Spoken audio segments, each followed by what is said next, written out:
اللہ آپ کو رزق دے، نوکر کے ساتھ اچھے ہو جاؤ، نوکر کو پیار سے بلاؤ، نوکر ام ایمن میرے نبی کی والد کی نوکرانی اور گھر کی خادمہ، اور وہ بیٹھی ہیں اور میرے نبی تشریف فرمائے ہیں، تو حضرت ام ایمن کہنے لگی بیٹے مجھے پانی تو پلا، اب اپنے نبی سے کہہ رہی مجھے پانی تو پلا۔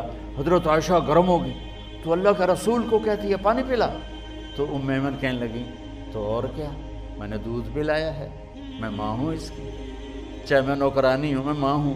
تو میرے نبی نے کہا عائشہ بولنا نہیں، یہ میری ماں ہے، یہ میری ماں ہے۔ آپ اٹھے اور پیالے میں گھڑے سے پانی ڈالا اور دونوں ہاتھوں سے اپنی ماں کو پیش کیا۔ یہ آپ کا گھر کی خادمہ کے ساتھ سلوک تھا۔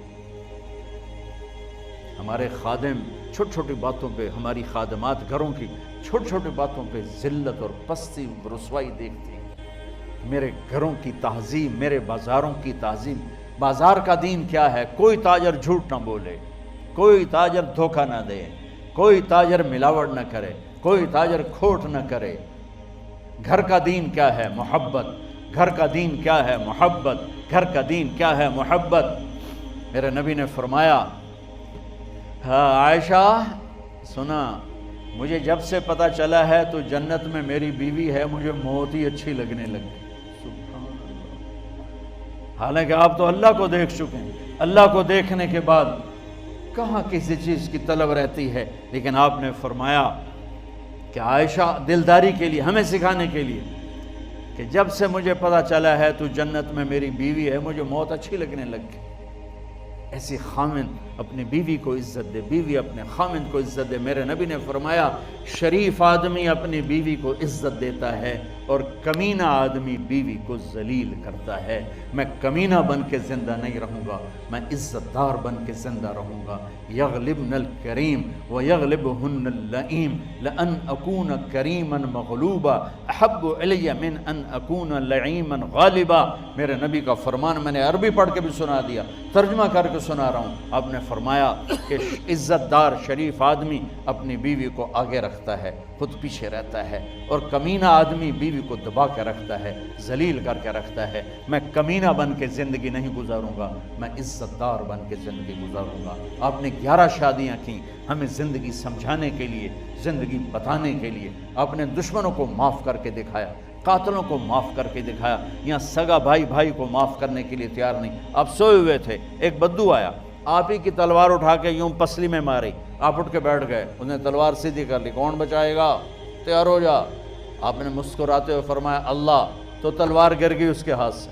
آپ نے تلوار اٹھا کے یوں سیدھی کر لی، اب تجھے کون بچائے گا؟ وہ کہنے لگا میں تو ہی بچائیں گا۔ تو پتہ نہیں اللہ کون ہے، میں تو ہی بچائیں گا۔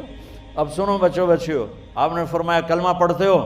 کہنے کا نہیں پڑھتا۔ آپ نے کہا جاؤ معاف کیا، حالانکہ آپ کو کہتا سر اڑا دو اس کو، اور سر اڑانے کے قابل تھا۔ آپ نے کہا جاؤ معاف کیا۔ 21 سال جنہوں نے قتل کے منصوبے بنائے مکے والے، جب آپ نے مکہ فتح کیا کہ جاؤ معاف کیا۔ معاشرت میں معاف کرنا پیدا کرو، درگزر کرنا پیدا کرو، اور جہاں پڑھتے ہو، جن استادوں سے پڑھتے ہو، وہ پروفیسر مرد ہیں یا عورت ہیں، ان کو عزت دو، انہیں باپ سمجھو، انہیں ماں سمجھو، کہ استاد کی عزت سے جو علم ملتا ہے وہ کتابوں سے بھی نہیں ملتا۔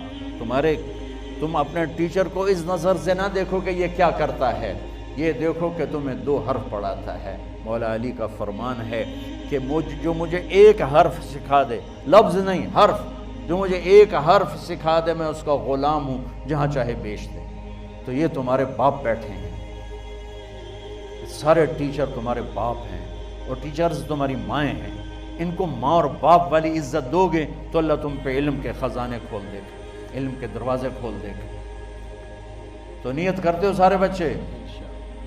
آخری بات یہ کہتا ہوں، تم بہت ماشاءاللہ اتنا بڑا ہزاروں کا مجمع سب یہیں کا ہے، آپس میں کوئی کھٹبٹ بھی ہو جاتی ہے، لڑائی بھی ہو جاتی ہے، وہ لڑائی یہاں تک جاتی ہے کہ بات چیت بند ہو جاتی ہے۔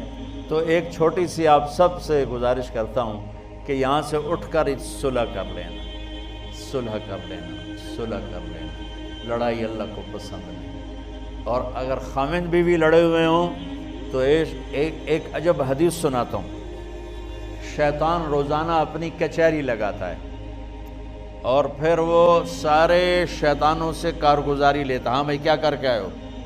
تو شیطان بتاتے ہیں چوری کروائی، ڈاکہ ڈلوایا، شراب پلوائی، جوا کھلایا، نماز نہیں پڑھنے دی۔ وہ بالکل ٹھنڈا اور رسپان دے کے ایسے بیٹھا رہتا ہے۔ اتنے میں ایک بھڑتو سا شیطان پیچھے سے کھڑے کوئی کہتا ہے حضور میں نے میاں بیوی کو لڑایا۔ تو شیطان اچھل کے کرسی سے گرتا ہے، کہتا ہے یہ ہے کام جو کر کے آیا ہے۔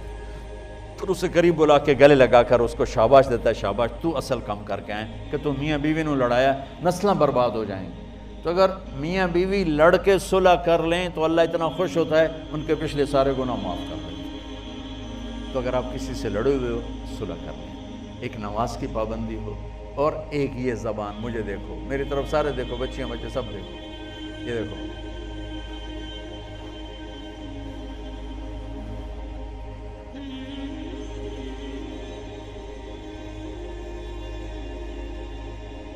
زبان پہ قابو رکھو۔ آپ کے گھر، آپ کے کلاسز، آپ کی ہر چیز خوبصورت ہو جائے۔ ایک لطیفہ بھی ہے اور واقعہ صحیح بھی ہے۔ ہماری دھوبن تھی ماسی شریفہ، بڑی لڑاکی، چھوٹا جا قد پہ چنگی ٹھکی ہوئی۔ تو وہ آئی میری بہن کے پاس، کہنے لگی بی بی اے میری نوواں میں نال بڑا لڑدیاں، تو لڑدی ماشاءاللہ آپ آئی تو میں نے کوئی تویز دے، یہ ساریاں میریاں نوکر بن جانا۔ اب میری بہن کو تو پتہ تھا کہ سارا چکر تھا شیرنی دا، اس نے ایک کاغذ لیا اور اس پہ الٹی سیدھی لکیریں لگا کر اس کو ایسے پریس کیا، پھر رول کیا، یوں تعویذ بنا دیا۔ کہنے لگی ماسی شریفہ جس لئے تیری لڑائی ہوئے تو تعویذ نو چک مار کے بہ جاویں، بولنا نہیں، یہ تعویذ ڈھہ گیا تیری خیر نہیں۔ اب تعویذوں کا تو بڑا ہمارا دیہاتی ماحول میں بہت زیادہ ہے۔ اچھا اب میری بہن نے کیا کیا، ماسی شریفوں کو چپ کرایا، گل تو ساری لڑائی تو بولن تو ہوندی ہے۔ 8ویں دن آ گئی، بی بی تو بڑا چنگا تعویذ دیتا، میری تو لڑائی مک گئی۔ کیوں؟ ماسی شریفہ چپ ہو گئی۔ تو یہ میں تعویذ ساری بچیوں کو دے رہا ہوں، سارے بچوں کو دے رہا ہوں، منہ میں ڈال لو ماسی شریفہ والا، آپ کی کسی سے لڑائی نہیں ہوگی۔ اور ان بچیوں کو خاص طور پہ تلقین کرتا ہوں، صبر سیکھو، صبر سیکھو۔ میرے ملک کا سسرالی معاشرہ بڑا ظالم ہے، درد سے کہتے ہیں۔ اس میں پٹھان، پنجابی، بلوچ، سندھی، دیندار، بے دین، نمازی، دنیا دار، پڑھے لکھے، ان پڑھ، سب ایک ہی کشتی کے سوار۔ میرے دیس کا سسرالی معاشرہ بہت سخت ہے، بہت سخت ہے۔ تو میری بچیوں صبر سیکھنا، زبان کو تالو سے لگا لینا، اللہ تعالیٰ تمہارے لیے راستے کھولے گا، عزتوں کے، کامیابی کے، محبت کے۔ زبان نہ کھولنا، زبان پہ تالا لگا لینا، نہ کر لبوں کو سے، اپنی زبان کو بند رکھنا، اللہ تعالیٰ کا غیبی نظام تمہارے ساتھ حرکت میں آئے گا۔ اور یہ جو میں نے ایسے کر کے دکھایا، یہ میرے نبی نے ایک صحابی کو کر کے دکھایا کہ معاذ تمہیں سارے دین کا خلاصہ بتاؤں، کہ جی کیا ہے؟ تو آپ نے زبان پکڑ کے فرمایا اس زبان کو قابو میں رکھنا۔ میرے نبی نے مدینے والوں کی تعریف کرتے ہوئے فرمایا میرے مدینے کے صحابہ بڑے اچھے لوگ ہیں، ان کے گھر میں کسی کی بیٹی جب شادی ہو کے آتی ہے تو اسے احساس ہی نہیں ہوتا ماں باپ کے گھر میں ہوں کہ سسرال کے گھر میں ہوں۔